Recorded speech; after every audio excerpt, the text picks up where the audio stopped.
അതുപോലെ ഹസ്ബൻഡിന്റെ താഴെ ജീവിക്കാനാണ് ഞാൻ തീരുമാനിച്ചിരിക്കുന്നത്. അതുകൊണ്ടാണ് ഈ കാല് പിടിക്കുന്നതും പാത്രം കഴുകുന്നതും ഒക്കെ. ഈ പറഞ്ഞ ഇക്വാലിറ്റി എന്റെ ഫാമിലി ലൈഫിൽ എനിക്ക് വേണ്ട. എനിക്ക് ഈ ഫ്രീഡം വേണ്ട. നീ എനിക്ക് വേണ്ടി സമയം തന്നില്ല, നീ അത് ചെയ്തില്ല, നീ അപ്പൊ അവിടെ എത്തിയപ്പോ വിളിച്ചില്ല, നീ ഇങ്ങനെ ചെയ്തില്ല, നീ എവിടെ പോയി, മറ്റത് അങ്ങനെ ഒരു ചോദ്യമില്ല. ഭയങ്കര പീസ്ഫുൾ ആയിട്ട് നമ്മളെ കൊണ്ട് നടക്കാൻ പറ്റുക എന്നുള്ളതാണ് ഒരു റിയൽ ലവ് എന്നുള്ളത്. എനിക്ക് അപ്പോഴാണ് ഞാൻ അത് റിയലൈസ്. നടി സോമസികയുമായി ബന്ധപ്പെട്ടുള്ള വിവാദങ്ങളാണല്ലോ ഇപ്പൊ സോഷ്യൽ മീഡിയയിൽ അരങ്ങേറിക്കൊണ്ടിരിക്കുന്നത്. സംഭവം എന്താണ് ഏതാണെന്നുള്ളത് പലർക്കും പറഞ്ഞതിന്റെ ആവശ്യമില്ല. അതായത് പുള്ളിക്കാർ ഒരു വർഷം മുമ്പേ, അതായത് തന്റെ കല്യാണം മുക്കി കഴിയുന്നതിന് മുമ്പേ തന്നെ തന്റെ പാർട്ണർ എങ്ങനെയായിരിക്കണം, എങ്ങനെയുള്ള ഭർത്താവിനെ ആയിരിക്കണം തനിക്ക് കിട്ടേണ്ടത് എന്നൊരു കോൺസെപ്റ്റ് ഒരു ഇന്റർവ്യൂവിൽ വന്ന് പങ്കുവച്ചിട്ടുണ്ടായിരുന്നു. അന്നേ ആളുകളെ പിടിച്ച് പുള്ളിക്കാരനെ ഏറി കയറ്റിയതാണ്. ആ വിവാദമാണ് ഇപ്പൊ മറ്റൊരു രീതിയിൽ പൊങ്ങി വന്നിരിക്കുന്നത്. നമുക്ക് ഡീറ്റെയിൽഡ് ആയി അതിലേക്ക് കടക്കുന്നതിന് മുമ്പ് അന്ന് സോസിക പറഞ്ഞ കാര്യങ്ങളൊന്നും നമുക്ക് കണ്ടു നോക്കാം. 24 ന്യൂസിൽ കൊടുത്തൊരു ഇന്റർവ്യൂവിലാണ് തന്റെ ഭർത്താവ് എങ്ങനെയായിരിക്കണം എന്നുള്ള കോൺസെപ്റ്റ് അന്ന് സോസിക പങ്കുവച്ചത്. നമുക്ക് എന്തായാലും അത് കാണാത്തവർക്ക് വേണ്ടി ഒന്നും കൂടി കണ്ടു നോക്കാം, എന്നിട്ട് വിഷയത്തിലേക്ക് വരാം. പ്രണയം എന്ന് പറയുന്ന ആ ഫീലിങ്സിനോട് എനിക്ക് ഭയങ്കര ഇമോഷണലി അറ്റാച്ച്മെന്റ് ഉള്ള ഒരാളാണ്. കല്യാണം എന്ന് പറയുന്നത് ഭയങ്കര പവിത്രമായിട്ട് കാണുന്ന ഒരാളാണ് ഞാൻ. കല്യാണം കഴിച്ചു, ഹസ്ബൻഡ്.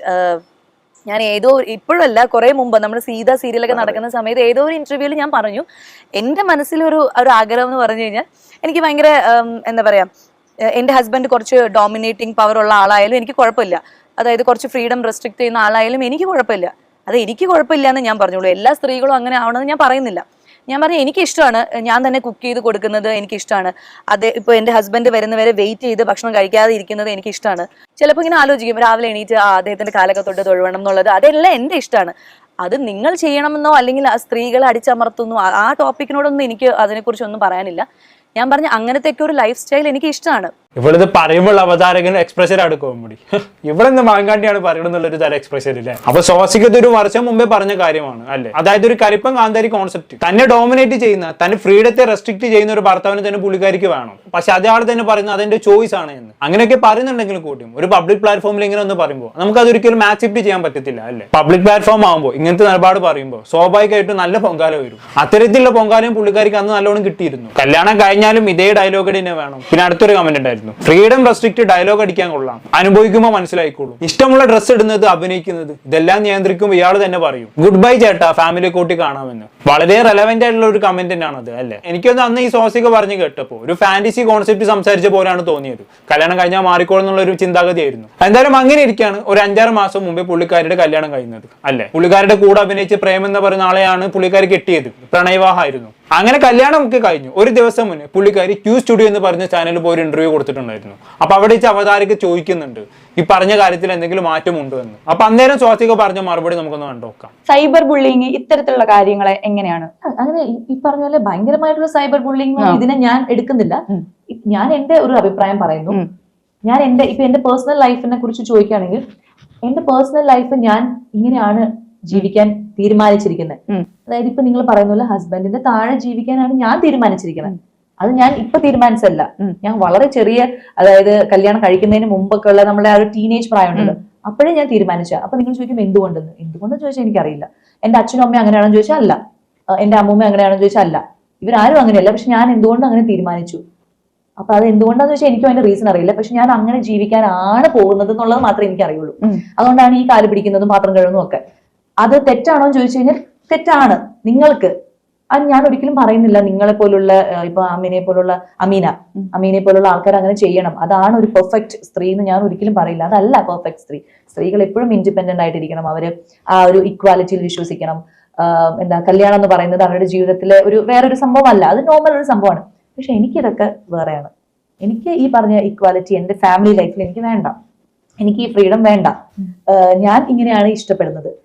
ഓരോരുത്തർക്കും അവരവരുടെ രീതിയിൽ ജീവിക്കാനുള്ള ഒരു സ്വാതന്ത്ര്യം ഉള്ളതുകൊണ്ട് എന്റെ പീസ് ഓഫ് മൈൻഡ് ഞാൻ കാണുന്നത് ഇതിലാണ്. എനിക്കിപ്പോ എന്റെ അച്ഛനും അമ്മയും അല്ലെങ്കിൽ ഇപ്പോ ഹസ്ബൻഡ് ഒക്കെ പറയുന്ന കാര്യങ്ങൾ കേട്ട് ഒരു ഡിസിഷൻ എടുക്കാനും, അവർ നോ പറയുമ്പോൾ അത് ഓക്കെ വേണ്ടാന്ന് തീരുമാനിക്കാനും, അല്ലെങ്കിൽ ഒരു കാര്യം അവരടുത്ത് ചോദിച്ചിട്ട് ചെയ്യാനും ഒക്കെ എനിക്ക് ഇഷ്ടമാണ്.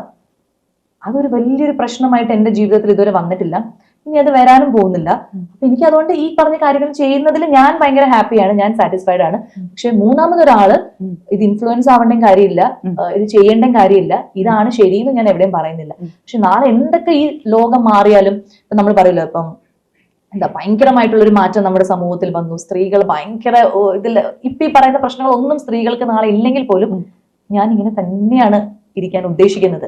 അത് ഞാൻ ഡെലിബറേറ്റ്ലി എടുത്തൊരു തീരുമാനം. ഓക്കെ, അപ്പൊ പുള്ളിക്കാരുടെ നിലപാടിൽ മാറ്റമൊന്നുമില്ല അല്ലേ? കല്യാണത്തിന് മുമ്പുള്ള പഴയ നിലപാട് എന്താണോ അതിൽ തന്നെയാണ് ഇപ്പൊ കല്യാണത്തിന് ശേഷവും ഉറച്ചു പോകുന്നത്. നല്ല കാര്യം, നിലപാടിൽ ഉറച്ചു നിൽക്കാന്ന് പറയുന്നത് നല്ല കാര്യം തന്നെയാണ്. പക്ഷേ പുള്ളിക്കാരി ഇതിന്റെ അടുക്ക് പറഞ്ഞു പോയൊരു പോയിന്റ് എന്നെ വല്ലാണ്ട് അങ്ങ് സ്ട്രൈക്ക് ആയി. അതായത് എടുക്ക് പറയുന്നുണ്ടല്ലോ, ഞാൻ ഇങ്ങനെ ജീവിക്കുന്നതുകൊണ്ട് എങ്ങനെ, അതായത് ഭർത്താവിന്റെ ഫ്രീഡം റെസ്ട്രിക്ട് ചെയ്ത് ജീവിക്കുന്നത് കൊണ്ട് എനിക്ക് പ്രത്യേകിച്ച് ഇന്നേ വരെ പ്രശ്നങ്ങളൊന്നും ഉണ്ടായിട്ടില്ല, ഇനി ഭാവിയിൽ ഉണ്ടാകാനും പോകുന്നില്ല എന്ന്. ഇപ്പൊ പുള്ളിക്കാരി ഇപ്പൊ അങ്ങനെ പറഞ്ഞല്ലോ. ഇത് കേട്ട സമയത്ത് എന്റെ പ്രേക്ഷകരിൽ ഒരു ആകാംക്ഷ ഉണ്ടായി, ഈ പറഞ്ഞ സ്വാസികയുടെ ഭർത്താവ് എങ്ങനെയുള്ള വ്യക്തിയാണ് എന്ന്. കാരണം ഈ ഫ്രീഡം റെസ്ട്രിക്ഷൻ ഒക്കെ പുള്ളിക്കാരി റിയൽ ലൈഫിൽ അനുഭവിച്ചിട്ടുണ്ടോ, അല്ലെ അനുഭവിച്ചിട്ടാണ് ഇങ്ങനെ വന്ന് പറയുന്നത്? സ്വാഭാവികമായിട്ട് ഞാൻ അങ്ങനെ ചിന്തിച്ചുപോയി, ആർക്കാരും അങ്ങനെ ഒരു ക്യൂരിയോസിറ്റി ഉണ്ടാകും. അപ്പൊ അങ്ങനെ ഇരിക്കുകയാണ് സ്വാസികയുടെ കുറച്ച് മുമ്പത്തെ ഇന്റർവ്യൂസ് ഞാൻ ഇങ്ങനെ തേടിപ്പോയത്. അതായത് കല്യാണം കഴിഞ്ഞ ഉടനെ സ്വാസിക കൊടുത്ത ചില ഇന്റർവ്യൂസ് ഉണ്ട്. അപ്പൊ അതിൽ മൈൽ സ്റ്റോൺ മേക്കേഴ്സിൽ കൊടുത്തൊരു ഇന്റർവ്യൂവിൽ ഈ പറഞ്ഞ പ്രേം എങ്ങനത്തെ വ്യക്തിയാണെന്ന് പുള്ളിക്കാരി എക്സ്പ്ലെയിൻ ചെയ്യുന്നുണ്ട്. അത് കണ്ട സമയത്ത് എനിക്ക് എന്തോ ചില കാര്യങ്ങൾ പറയണമെന്ന് തോന്നി. ആ ഇന്റർവ്യൂ കാണുന്നവരെ സ്വാസികല്ലേ, ഇത് സ്വാസികന് ചോയ്സ് അല്ലേ, നമ്മൾ അതിൽ കുറ്റം പറയേണ്ട ആവശ്യമില്ല എന്നുള്ളൊരു ചിന്തയായിരുന്നു. പക്ഷേ ഇന്റർവ്യൂ കണ്ടപ്പോൾ ചില കാര്യങ്ങൾ പറയണമെന്ന് തോന്നി. നമുക്ക് എന്തായാലും ആ ഇന്റർവ്യൂവിന്റെ ചില ഭാഗങ്ങളൊന്നും കണ്ടോക്കാം.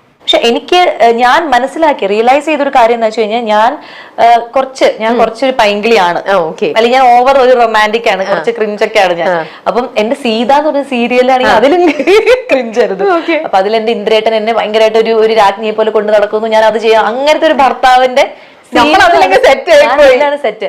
വെറുതെ അല്ല, ഓരോ സീരിയലും കയറി അഭിനയിച്ചിട്ട് പതേ മാതിരിയായി. ഇതാണ് പറഞ്ഞ സീരിയലൊന്നും കാണരുതെന്ന്. ഇപ്പൊ മനസ്സിലായില്ലേ? എന്തായാലും ബാക്കി പറഞ്ഞാട്ടെ. അപ്പൊ കിട്ടണം, ഇങ്ങനെ ഒരാളെ കിട്ടണം എന്നൊക്കെ ആയിരുന്നു എന്റെ മനസ്സിലാവും. ഇങ്ങനെ എന്നെ കൊണ്ടുനടക്കുന്ന ഒരാളെ കിട്ടണം എന്നൊക്കെ. പക്ഷെ റിയാലിറ്റിയിൽ വന്നപ്പോ ഞാൻ ഈ ആളുമായിട്ട് അട്രാക്ട് ആയി. അപ്പൊ ഞാൻ വിചാരിച്ചു അപ്പം ഇതും ഒരു നല്ലൊരു ക്വാളിറ്റി ആണ്. പിന്നെ എനിക്ക് മനസ്സിലായി അതും അങ്ങനെ, അല്ലെങ്കിൽ നമ്മൾ എപ്പോഴും കൊഞ്ചിക്കുക, അല്ലെങ്കിൽ എപ്പോഴും നമ്മൾ ഇതാക്കുക, അല്ലെങ്കിൽ ഉമ്മ ലവ് യു, അതൊന്നും അല്ല. റിയൽ ആയിട്ടുള്ള ഒരു റിലേഷൻഷിപ്പ് അല്ലെങ്കിൽ ഒരു ശരിക്കുള്ള സ്നേഹം എന്ന് പറഞ്ഞാൽ നമ്മളെ ഭയങ്കരമായിട്ട് പീസ്ഫുൾ ആക്കി വെക്കാൻ അവർക്ക് പറ്റണം എന്നുള്ളതാണ്. അപ്പൊ ഞാൻ ഇദ്ദേഹത്തിന്റെ കൂടെ അല്ലെങ്കിൽ ഞങ്ങളുടെ ആ ഒരു റിലേഷൻഷിപ്പ് തുടങ്ങിയതിന് ശേഷം എനിക്ക് അങ്ങനെ ഞാൻ ഭയങ്കര സങ്കടപ്പെട്ട് കരഞ്ഞ് ബഹളം വെച്ച് അല്ലെങ്കിൽ ഞാൻ മെന്റലി ഭയങ്കര ഡൗൺ ആവുക അങ്ങനത്തെ ഒരു സംഭവമേ ഉണ്ടായിട്ടില്ല. ഞാൻ ഭയങ്കര ഹാപ്പി ആയിരുന്നു. ഒരു ടെൻഷനും വരും, പല ടെൻഷനുകൾ വന്നാലും അതൊക്കെ അങ്ങ് പെട്ടെന്ന് തന്നെ എനിക്ക് മറക്കാൻ പറ്റുന്നുണ്ട്. ഞാൻ ഭയങ്കരമായിട്ട് വർക്ക് ചെയ്യാൻ തുടങ്ങി. അതായത് ഒന്നിനെ കുറിച്ച് നമുക്ക് ബോധപ്പെടേണ്ട ആവശ്യമില്ല. കാരണം നീ എനിക്ക് വേണ്ടി സമയം തന്നില്ല, നീ അത് ചെയ്തില്ല, നീ അപ്പൊ അവിടെ എത്തിയപ്പോ വിളിച്ചില്ല, നീ ഇങ്ങനെ ചെയ്തില്ല, നീ എവിടെ പോയി, മറ്റത് അങ്ങനെ ഒരു ചോദ്യമില്ല. എന്നാൽ എന്റെ ഒരു ക്യാരക്ടർ അനുസരിച്ച് എനിക്ക് അങ്ങനെ ചോദിക്കുന്നതൊക്കെ ഇഷ്ടമാണ്. എനിക്ക് ഇങ്ങനെ കുറച്ച് ഓവർ, ഞാൻ എപ്പോഴും പല ഇന്റർവ്യൂവിലും പറഞ്ഞിട്ടുണ്ട്, എനിക്ക് എന്നെ കുറച്ച് ഡോമിനേറ്റ് ചെയ്യുന്ന ഒരു പാർട്ട്ണർ വന്നാൽ എനിക്ക് സന്തോഷമുള്ളൂ. ഞാൻ അതൊക്കെ ഇഷ്ടമുള്ള ഒരാളാണ്. എവിടെ പോയി എന്ത് ചെയ്തു എന്നൊക്കെ ചോദ്യങ്ങൾ ചോദിക്കുന്നതും അതിന് എനിക്ക് ഉത്തരം പറയാനും അതൊക്കെ എനിക്ക് ഒരു കുഴപ്പമില്ല. പക്ഷെ കിട്ടിയ ആൾ അങ്ങനെ ഒന്നുമേ ചോദിക്കുന്നില്ല, എവിടെയാണ് ഏതാണ് എന്നൊക്കെ ഉള്ളത്. അതായത് നമുക്ക് അപ്പൊ ഭയങ്കര പീസ്ഫുൾ ആയിട്ട് നമ്മളെ കൊണ്ടു നടക്കാൻ പറ്റുക എന്നുള്ളതാണ് ഒരു റിയൽ ലവ് എന്നുള്ളത്. എനിക്ക് അപ്പോഴാണ് ഞാനത് റിയലൈസ്. ശരി, അപ്പോഴാണല്ലേ റിയലൈസ് ചെയ്തത്. പുള്ളിക്കാരി പറഞ്ഞാൽ മനസ്സിലായല്ലോ. അതായത് തന്റെ ഫ്രീഡത്തെ ഒരു തരത്തിൽ പോലും റെസ്ട്രിക്ട് ചെയ്യാത്ത, താൻ എന്ത് ചെയ്താലും ഒരു പരാതി പോലും പറയാത്ത, തന്റെ കാര്യത്തിലൊന്നും ഓവർ കെയർ ഇടപെടാത്ത, തന്നെ അഭിനയിക്കാൻ വേണ്ടി നന്നായി പ്രോത്സാഹിപ്പിക്കുന്ന, അതിലൊന്നും ഇടപെടാത്ത ഒരു ഭർത്താവിനെയാണ് തനിക്ക് കിട്ടിയത് എന്നുള്ളതാണ്. അതിന്റെ സന്തോഷവും സുഖവും ഒക്കെ താൻ നന്നായി അനുഭവിക്കുന്നുണ്ട് എന്നും കൂടി ഇവിടെ പറഞ്ഞു വെക്കുന്നുണ്ട് അല്ലേ? അപ്പൊ ചുരുക്കി പറഞ്ഞാൽ തന്റെ ഫ്രീഡത്തെ ഒരു തരത്തിലും റെസ്ട്രിക്ട് ചെയ്യാത്ത ഒരു ഭർത്താവിനെയാണ് പുള്ളിക്കാരിക്ക് കിട്ടിയതെന്ന് അർത്ഥം. അങ്ങനെയുള്ള ഒരാൾക്ക് വേണമെങ്കിൽ കല്യാണത്തിന് ശേഷവും ഇങ്ങനെ വന്നിരുന്ന് പറയാം. കാരണം ഫ്രീഡം റെസ്ട്രിക്ട് ചെയ്യപ്പെട്ട് ജീവിക്കുന്ന പെൺകുട്ടികളുടെ വേദന എന്താന്നുള്ളത് ഇവിടെ സ്വാസിക അറിഞ്ഞിട്ടില്ല എന്നുള്ളതാണ്. അങ്ങനെ അറിഞ്ഞിട്ടുണ്ടായിരുന്നെങ്കിൽ സ്വാസികയുടെ നിലപാടിൽ ഒരുപാട് മാറ്റങ്ങൾ വരുമായിരുന്നു. ഈ ബെന്യാമിന്റെ ഒരു വാചകം ഉണ്ടല്ലോ, നമ്മൾ അനുഭവിക്കാത്തതെല്ലാം നമുക്ക് കെട്ടുകഥകളാണെന്നുള്ളത്. അതേപോലെയാണ് എനിക്ക് ഇവിടെ തോന്നിയത്. സ്വാസികയുടെ ഇത്തരം ഫാന്റസികളെല്ലാം അനുഭവിക്കാത്തിടത്തോളം കാലം സ്വാസികക്ക് അതൊന്നും അടിപൊളിയായിരിക്കും. പക്ഷെ അനുഭവിച്ചവരോട് ചോദിച്ചാൽ അറിയാം അത് എത്രത്തോളം ബുദ്ധിമുട്ടുള്ള കാര്യമാണ് എന്ന്. സ്വാസികയെ പോലെ തന്നെ എനിക്ക് ഇങ്ങനത്തെ ഭർത്താവിന് വേണം, അങ്ങനത്തെ ഭർത്താവിന് വേണം, എന്നെ നിയന്ത്രിക്കുന്ന ഭർത്താവിന് വേണമെന്ന് കല്യാണം കഴിച്ച ഒരുപാട് ആൾക്കാർ എനിക്കറിയാം. അതും പറഞ്ഞ് കല്യാണം കഴിച്ച് അവരുടെ കോൺസെപ്റ്റിനനുസരിച്ചുള്ള ഭർത്താവിനെയും അവർക്ക് കിട്ടി. പക്ഷെ അതിനുശേഷം അവർ തന്നെ മാറ്റി പറയേണ്ട സിറ്റുവേഷൻ ഉണ്ടായി എന്നുള്ളതാണ്. പക്ഷെ സ്വാസികക്ക് അങ്ങനത്തെ ഒരു സിറ്റുവേഷൻ ഉണ്ടായില്ല. അതുകൊണ്ട് ഇപ്പൊ ഇങ്ങനെയൊക്കെ വന്ന് പറയാം. ഈ തീ ഉണ്ടല്ലോ, ഈ കൈ പൊള്ളിയവർക്ക് ഈ തീ കാണുന്ന സമയത്ത് നല്ല പേടിയായിരിക്കും. പൊള്ളാത്തവർക്ക് മാത്രമേ ആ തീയുടെ ഭംഗി ആസ്വദിക്കാൻ കഴിയത്തുള്ളൂ. ഒരു വെട്ടം അതിന്റെ വേദന മനസ്സിലായവർക്ക് അതെന്താണെന്ന് മനസ്സിലാവത്തുള്ളൂ. ചേച്ചി അതിന്റെ വേദന അനുഭവിച്ചിട്ടില്ല. അപ്പൊ ചേച്ചിക്ക് എന്നും അത് അടിപൊളിയായിരിക്കും. ഇപ്പൊ ഒന്നുമാണ്, സ്വാസികയുടെ ജീവിതത്തിൽ ഏറ്റവും നന്നായി കരിയർ ഗ്രോത്ത് ഉണ്ടായത് കല്യാണത്തിന് ശേഷമാണ്. കാരണം കല്യാണം കഴിഞ്ഞതിന് ശേഷം റബ്ബർ ബന്ദ് എന്ന് പറഞ്ഞ ഒരു സിനിമയിൽ പുള്ളിക്കാരി മെയിൻ റോൾ ആയിട്ട് അഭിനയിച്ചു. അത് തമിഴ്നാട്ടിൽ ഹിറ്റ് അടിച്ചു. അങ്ങനെ ഒരു ഹിറ്റ് സിനിമയിൽ സ്വാസിക അഭിനയിക്കാനുള്ള കാരണക്കാരനാരാണ്? ഈ പ്രേമാണ് അല്ലേ? പുള്ളിക്കാരൻ അഭിനയിക്കാൻ വിട്ടത് കൊണ്ടാണ്, അതല്ലെങ്കിൽ നിങ്ങളുടെ അഭിനയത്തിൽ പുള്ളിക്കാരൻ കൈ കടത്താത്തത് കൊണ്ടാണ് നിങ്ങൾക്ക് ഇങ്ങനെ ഒരു സിനിമയിൽ അഭിനയിക്കാൻ പറ്റിയത്. ഇതിനെല്ലാം റെസ്ട്രിക്ട് ചെയ്യുന്നു, ഈ ഫ്രീഡത്തിനെല്ലാം റെസ്ട്രിക്ട് ചെയ്യുന്ന ഒരു ഭർത്താവിനായിരുന്നു സ്വാസിക കിട്ടിയതെങ്കിൽ സ്വാസിക ഇങ്ങനെ ഒന്ന് പറയോ? പറഞ്ഞ നേരെ തിരിച്ചായിരിക്കും. എനിക്ക് സിനിമയിൽ ഒരുപാട് അവസരങ്ങൾ വന്നു, എന്റെ ഭർത്താവിനോട് പോകണ്ടെന്ന് പറഞ്ഞു, ഞാൻ അതിന്റെ മനോവിഷമത്തിലാണെന്നൊക്കെ ചിലപ്പോൾ ഏറെ കയറുന്ന വിചാരിച്ച് പറയില്ല, എന്നാലും മനസ്സിലുണ്ടാവും. അപ്പൊ അത്ര എനിക്ക് പറയാനുള്ളൂ. അത് റിപ്പീറ്റ് ആക്കി നമ്മൾ അനുഭവിക്കാത്തതല്ല നമുക്ക് കെട്ടുകഥകളാണ്. എന്താണെന്ന് കേട്ടിട്ട് നിങ്ങൾക്ക് തോന്നുന്നത് താഴെ കമന്റ് ബോക്സിൽ രേഖപ്പെടുത്തുമല്ലോ. അടുത്തൊരു ടോപ്പിക്കുമായി വീണ്ടും കാണാം.